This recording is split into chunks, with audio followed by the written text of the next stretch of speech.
Nah, ini gini Ustadz. Ketika suami yang sudah tidak bisa untuk menafkahi, bukan tidak bisa ya karena keadaan yang kayak gini, seorang istri itu kasarnya kan punten bisa menahan lapar lah, mau tidak mau si istri itu duh gimana nih caranya, gimana untuk kedepannya anak itu namanya berangkatlah ke luar negeri ataupun gitu meninggalkan suami itu. Apakah istri itu berdosa? Nah terus ketika balik lagi ke suami itu gimana? Oh tapi tadi suaminya ternyata nikah lagi ke perempuan lain. Oh enggak. Aduh aja Pak. Dalam masyarakat kita karena kebanyakan umum itu kan belajar agamanya sangat kurang ya Ustadz ya. Terus kebanyakan tuh yang ini kan hanya perempuan aja gitu, mempersiapkan untuk menjadi ibu. Perempuan itu harus sabar, nerima, halus, harus taat. Pokoknya semuanya tuh ditimpakan kepada perempuan. Sedangkan calon suami itu para ibu tidak mengarahkan bahwa laki-laki itu harus punya tanggung jawab, mengerti perasaan perempuan. Karena perempuan itu kan tidak bisa dikasarin gitu ya. Dan ketika seorang perempuan diberikan kebaikan, insya Allah dia akan lebih baik kepada suaminya gitu. Itu pengertian seperti itu tuh kayaknya jarang di kita itu gitu. Bagaimana caranya gitu supaya kita ini ibu-ibu bisa mengarahkan putra-putranya yang laki-laki bisa menjadi qawwam, membimbing istri dari segi materi dan psikisnya ya. Katanya kalau misalnya di satu rumah, kalau seorang ibu udah sakit hatinya, berantakan semua rumah.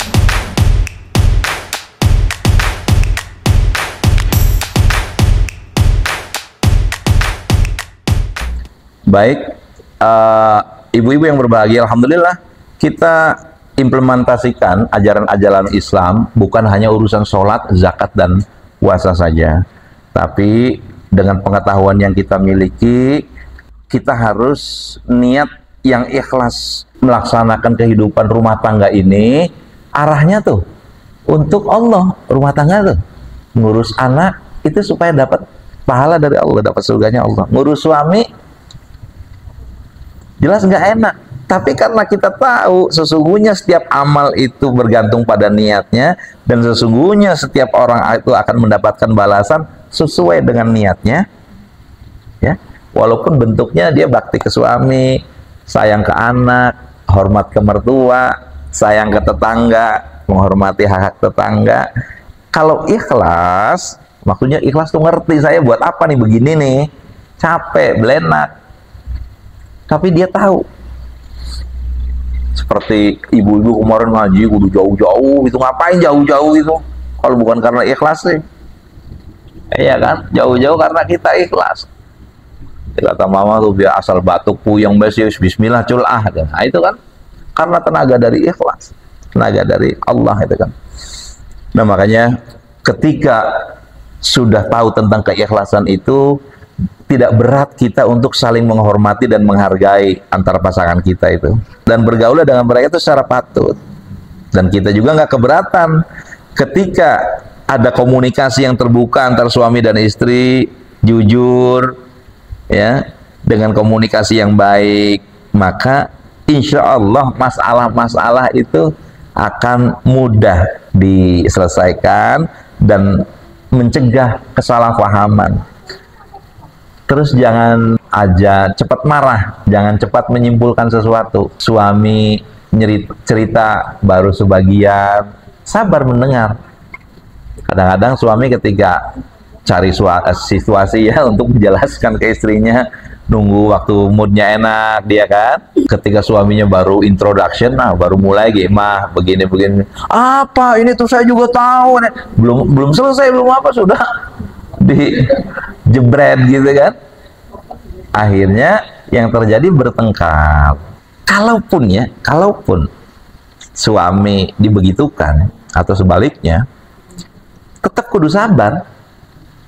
Sabar tuh apa? Ya wis kok dingin, diserang ya diem bae lah. Nanti ngomong lagi, cari momentum lagi, ngomong lagi. tahan. Hidup itu sih, mengulangi sesuatu berulang-ulang, asal kita yakin itu sebuah kebaikan, udah. Makanya kita tahu ngomong yang baik itu perintah Allah, ngomong yang baik.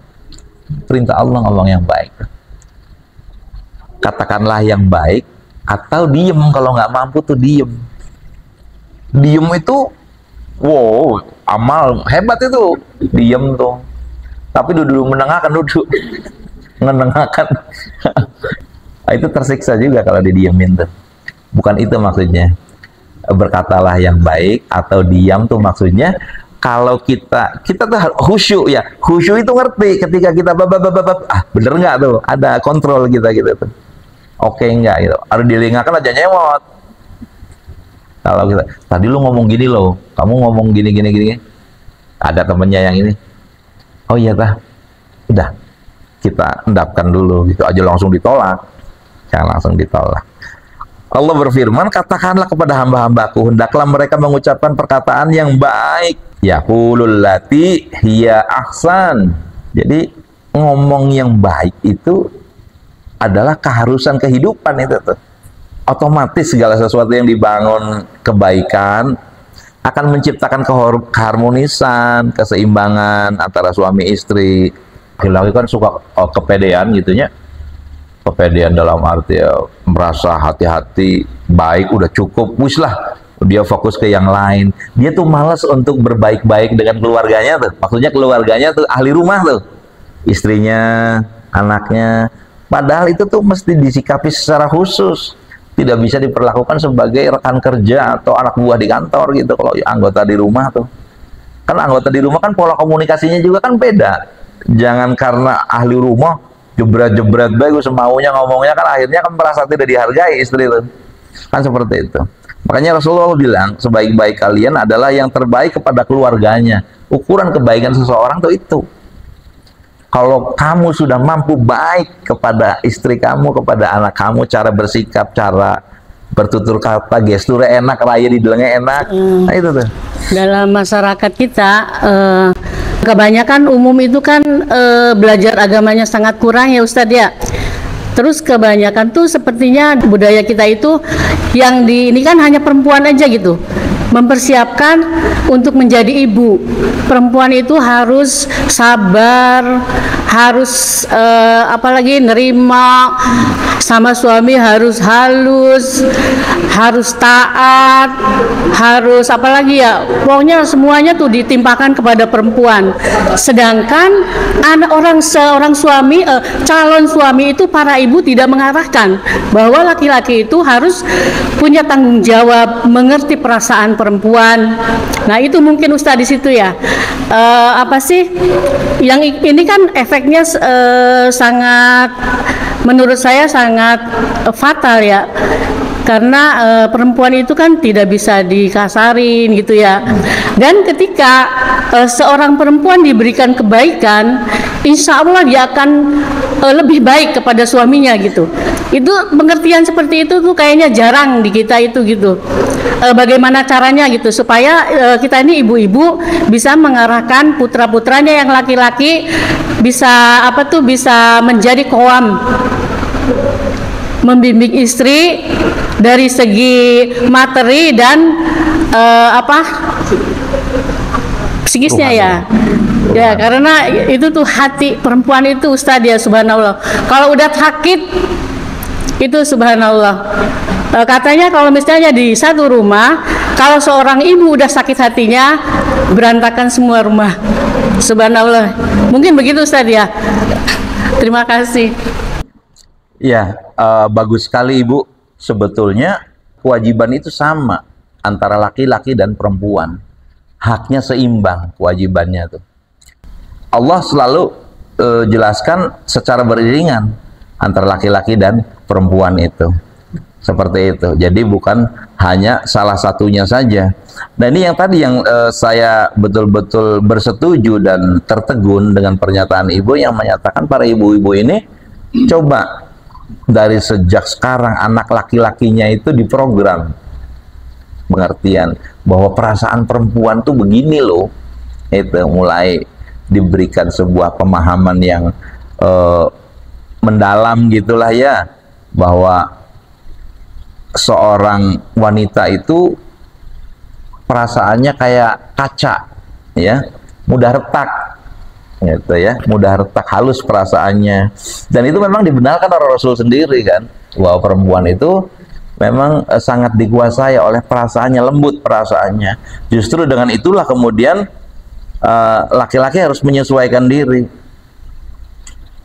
Nah, dengan adanya kebiasaan untuk memposisikan, dijelaskan bahwa perempuan itu lembut perasaannya, maka laki-laki memahami pentingnya kedudukannya dia sebagai qawwam, bukan pemimpin kepala yang kayak kepala kantor, kepala gudang gitu, atau komandan tentara, tapi dia lebih pada seorang qawwam, mengatur, mendidik, bersikap lemah lembut, sabar. Qawwam tuh itu.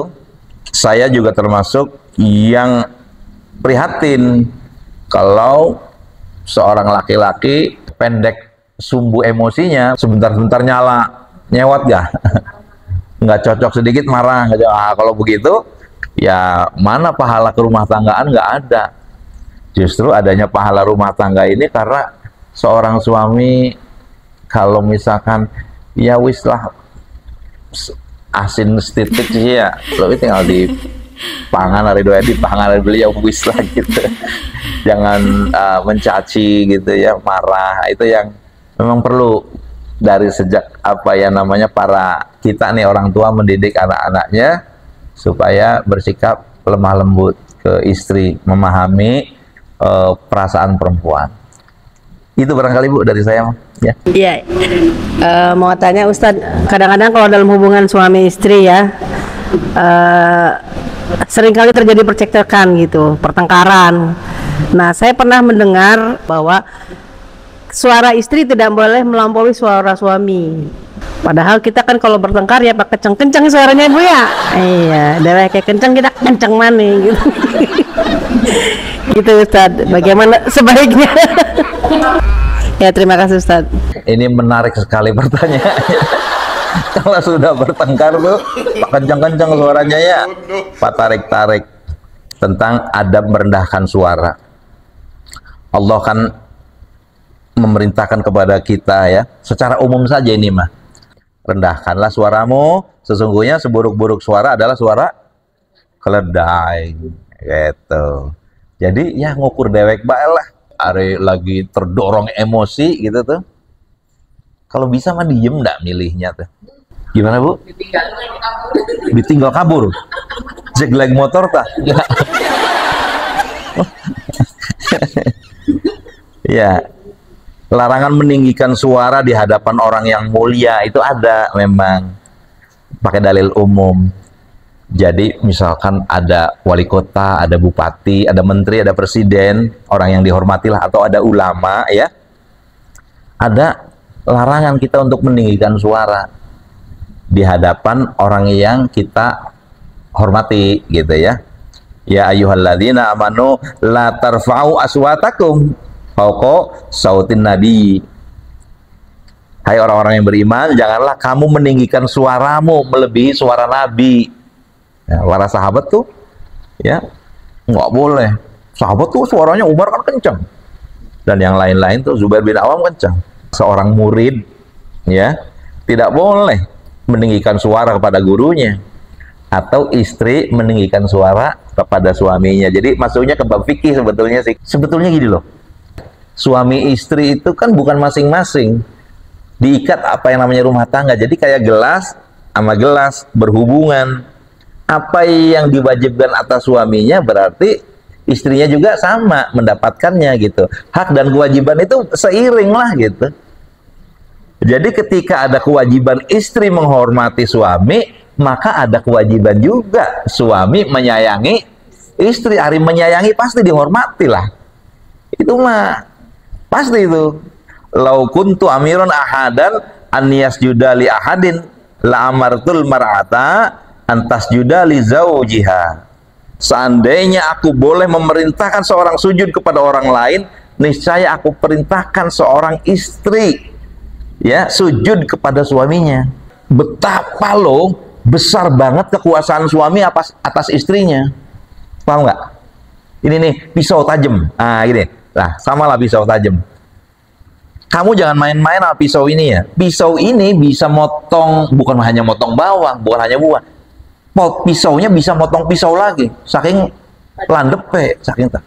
Artinya apa? Hati-hati nih dengan pisau ini. Artinya dengan kekuasaan suami yang sangat besar tuh, hati-hati, jangan salah bersikap aja keras-keras ke istri. Cukup tak, Bu? Bagaimana hukumnya istri menafkahi suami? Kalau Jenab kan mendapatkan 2 pahala, suaminya itu mendapatkan pahala enggak? Ya, Ibu, beruntunglah seorang istri yang punya kesempatan untuk bisa dipercaya oleh Allah memberi nafkah kepada keluarga. Seseorang laki-laki itu kan tidak mencari nafkah kan atas beberapa sebab. Satu, apakah karena kemalasannya, ya kan? Apakah karena dia itu mengingkari kewajibannya? Itu kan negatif tuh. Seseorang mendapatkan pahala atas apa yang dia lakukan. Pertanyaannya yang lebih tepat, dia berdosa enggak gitu? Dia tidak berdosa. Tidak melakukannya bukan karena kemalasan, bukan karena pengingkaran, bukan karena maksiat lah. Jadi tidak melakukannya dia mencari nafkah bukan karena maksiat, karena memang nggak bisa. Pinter orangnya, kemampuannya banyak. Kesini nggak dapat duit, kesini nggak dapat duit, kesini nggak dapat baby. Itu, Bu. Jadi banyak sekarang yang mengalami itu. Tapi kita harus lebih baik masuk ke domain yang lebih besar, Bu. Bahwa banyaknya bencana kemiskinan yang melanda bangsa Indonesia itu utamanya karena proses pemiskinan sistematik. Jadi yang nyolong-nyolong miliaran itu dibebaskan. Petani nih, cerita petani ya. Kalau petani ini dia penghasilannya bagus, nggak banyak utang tuh, nggak kena ijon, otomatis duitnya bagus, nanti dia beli HP, beli sepeda, beli motor, beli baju, beli ini. Berarti nanti kan ekonomi muter tuh. Pada dagang baju, dagang HP, servis HP, jualan sepatu. Akibat dari penghasilan kita yang punya pekerjaan itu semua berputar, Bu. Iklim ekonomi yang real gitu ya, sektor ekonomi real itu jalan. Jadi jangan kecil hati, Bu. Asli ya, bangsa kita tuh bangsa yang sugih. Cuma kita berada dalam situasi kejahatan, kezaliman para penguasa, Bu. Lebih baik mikir itu saja untuk ngadem-ngademin perasaan, dan yakinlah suami kita itu adalah bukan pendosa gitu. Arahkan dia pada keimanan, ngaji aja mandek, sholatnya aja telat, yang kayak gitu tuh. Jadi kebanggaan kita tuh hanya punya iman aja. Terus susah sih, KBG susah lah, KBG susah, Bu. Biarin aja deh. Makanya kita bangga banget bisa hadir di majelis beginian nih. Ya Allah, alhamdulillah. Wis duit beli duit, belangsak, ngaji beli, maksiat jalan terus, pusing kita. Apa? Iya kan, Bu? Kebanggaannya wis. Lah kayak anak-anak jadi ayam ya karuan lah. Nah, ini gini Ustadz, ketika suami yang sudah tidak bisa untuk menafkahi, bukan tidak bisa ya karena keadaan yang kayak gini, seorang istri itu kasarnya kan ada yang masih bisa dinafkahi. Ketika suami istri mah kasar katanya punten bisa menahan lapar lah, atau kita tuh mempunyai seorang anak yang masih untuk pendidikan ya. Nah di sini gini, seorang istri itu pengen bekerja. Nah di usianya yang ibaratnya tidak memungkinkan untuk di sini, berarti kan ibaratnya mau tidak mau si istri itu, duh gimana nih caranya, gimana untuk kedepannya anak itu, namanya berangkatlah ke luar negeri ataupun gitu meninggalkan suami itu. Nah di sini apakah istri itu pertama berdosa kan, meninggalkan ibaratnya tidak menafkahi lahir batin ya, berarti gitu. Nah gitu Ustadz, gimana tuh? Katanya kan istri itu meninggalkan suami 3 hari itu gimana gitu, dosa ataupun gimana hukumnya. Nah terus ketika balik lagi ke suami itu gimana? Gitu Ustad.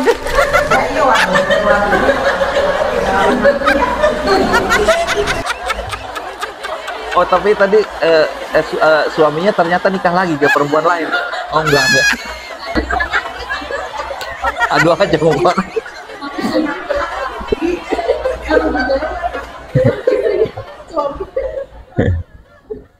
Ibu juga sudah paham hukum asalnya bahwa tidak boleh istri itu meninggalkan suaminya tanpa izin. Nah sekarang bagaimana karena faktor ekonomi tadi? Banyak hal yang kita bisa bicarakan. Pertama Bu, patutkah kita cemas pada saat besok masih ada beras? Aisyah tuh ngomong ke Rasulullah, ke suaminya, ya Rasul, ini makanan yang terakhir, besok tuh nggak ada, buat makan gimana ya? Jawabannya Rasul bagaimana? Ya sudah, tidur aja, besok kan belum tentu ada besok. Maksudnya besok tuh kita belum tentu hidup, jangan mikirin besok gitu loh. Jangan mikirin beras untuk besok. Dalam keadaan mepet tuh harus begitu. Dalam keadaan kita miskin tuh, mikirnya harus yang begitu. Jangan yang tinggi-tinggi. Kalau ding pedaringan beli kebab, kalau nggak ada 25 kilo, pusing kita. Kalau nggak ada duit sejuta, keder, kuduana sejuta. Kan keder. Nah, ambang batas cara berpikir itunya kita rubah. Oke? Rasulullah itu ibaratnya apa? Cukuplah seseorang disebut kaya kalau dia sehat badannya, itu dulu. Ada yang bisa dimakan, itu aja. Nah kalau untuk makan nggak ada hari ini, kata Rasulullah, saum, puasa. Rasulullah dalam sepekan, dalam sebulan itu mesti beberapa kali saum karena nggak ada yang dimakan gitu loh. Itu cara bersikapnya seperti itu kalau kita lagi miskin nih Bu. Dalam keadaan seperti yang sekarang nih, jangan pakai ukuran normal.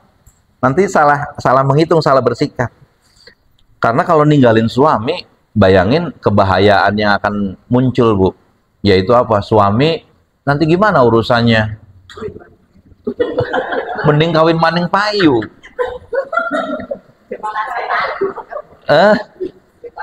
Beli payu. Oh pasti payu. Oh pasti payu kalau laki-laki ya. Ya.